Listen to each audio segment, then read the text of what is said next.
I'm Evie. And I'm Poppy. And we interviewed Brenda Ralph today about her part in The Entertainer. The first speaking role was actually done by Brenda. It was brilliant to meet her and she had a lot to say. Hello, I'm Brenda Ralph, and when I was 12 years old I was in the film The Entertainer. I was lucky enough to get a small speaking part in it. Why should I care? Why should I let it touch me? So Brenda, how did you get the part? And they had a little caption in the visitor advertising for anybody that was interested in being an extra in the film to write in, so I did. What was the auditioning process like and how many people were there? It was very informal, and they told you to just I just went casual as I was, and that actually is how they wanted me in the film. There was a lot of people there, but not many youngsters had gone. So they picked me out, if you will. They said, pretend that you're on holiday with your mother and you're on the promenade at Morecambe and you're at the Alhambra and you're looking at this. There was a board thing of Laurence Olivier. Just had to pretend, looking at my money, have I got enough to go in and see this, like I was, and walk up and down and make all these expressions. So they were so pleased with that. They went further and then got back to me. So they were talking about making it into a little speaking part. So then they had to make a script. They kept changing the scene as they went along as well. What was it like to film the first scene and take part walking down the promenade? It was very exciting, and I had to be looking at this placard and saying to my mum and dad, I've never seen him on TV.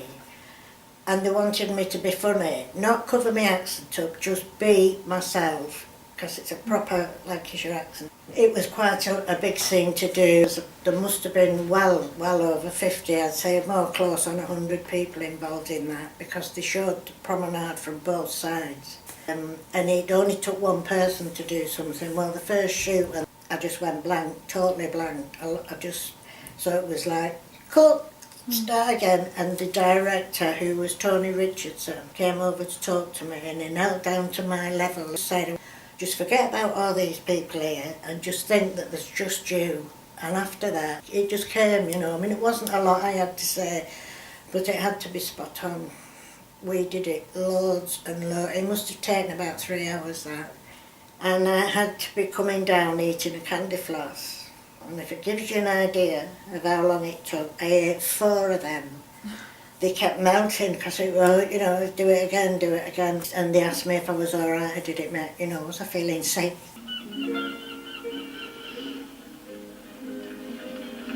Never on the TV, have you? What's that, love? I say, I've not seen him on the television. Who? Archie Ray. Oh, come on, it's only a little damn girl standing about nothing on. Come on, Father. It's Dad. Will you come on when I tell you? I'm not going to speak to you again. He's never been on TV.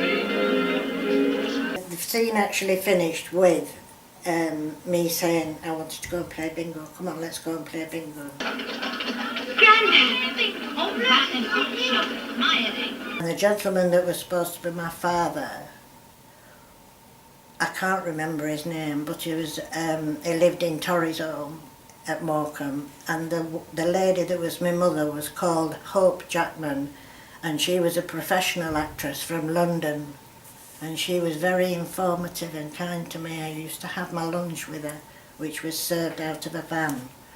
If you were there all day, you got a treat. I believe you had to take some time off school to do this. I went to Morecambe Grammar School. Yes, I did have to take time off, and that was something else, not like nowadays. My father wasn't going to let me do it at first. He wasn't happy at all, really. But in the end, he relented, but we decided, we didn't say anything at school. I didn't tell them what was going on. And this particular day, they took me along the promenade to the Midland to have some breakfast. School bus was going past, and I had to sort of go around the side and hide myself because nobody knew where I was. And the first one was at the Morecambe Baths, which was open air, of course. And I was upstairs on a balcony, and I was with my mother and my father, and it was Laurence Olivier was judging the bathing beauties. Last scene, and I was waiting backstage with my autograph book. I had to stand at the bottom, it was the bottom of the stairs, it was just by the stage. There was like a flight of stairs next to me, and he said, "You to lean on it like you're fed up, you know, sick of waiting here." And so I had to stand there like that, and there was, like, it was a very small room, and they had all the camera stuff there. So a chorus girl had to walk through. Now she was an extra, and she was carrying 2 bottles of stout, something like that, and she was carrying them like that. And they'd done it about 4 times there. "Can I just show you what I mean?" he said to her, and he took them off her. He said, "Carry them like that, not like that in front of your boobs." The scene took a long time to do. You had to keep doing it over and over again because of these little hitches, and a lot of it was to do, they struggled with the equipment. Mr. Rice, can I have your autograph? You look so down.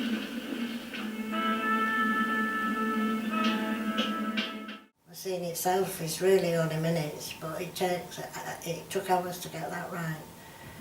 And Laurence Olivier I had to keep coming down to makeup and getting his makeup done because it was so hot in there, there was no windows.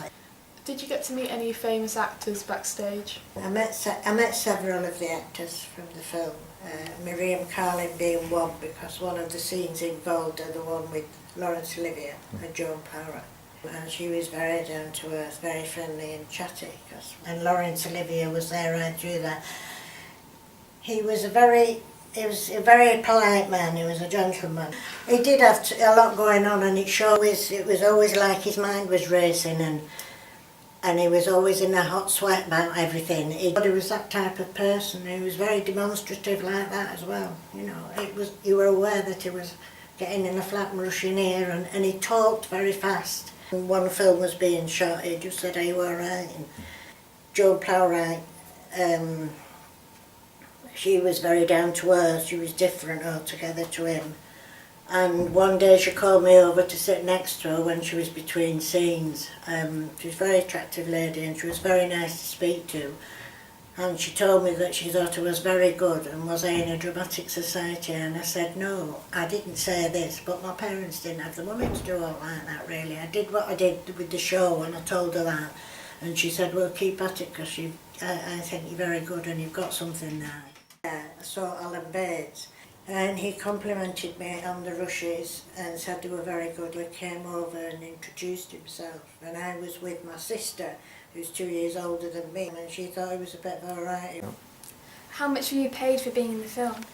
They paid me £5 a day. That was a lot of money. That was a wage in those days. I did get a lift every morning. It was like a big saloon, American car, you know, and all the neighbours was looking out. As the film was rated an X, how did you manage to get to watch it? I wrote to Roy Millichip.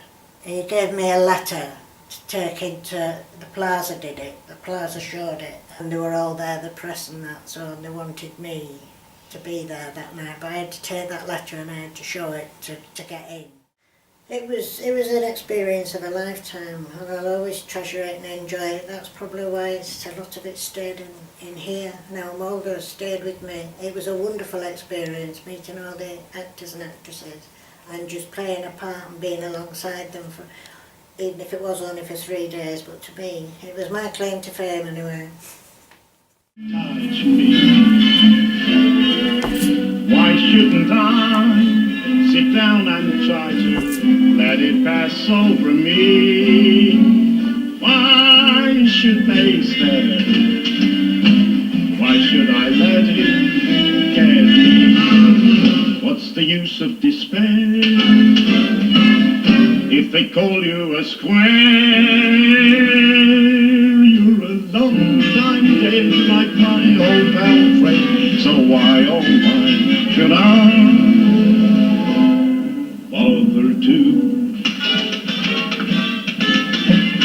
If they see that you're blue, they'll look down on you, so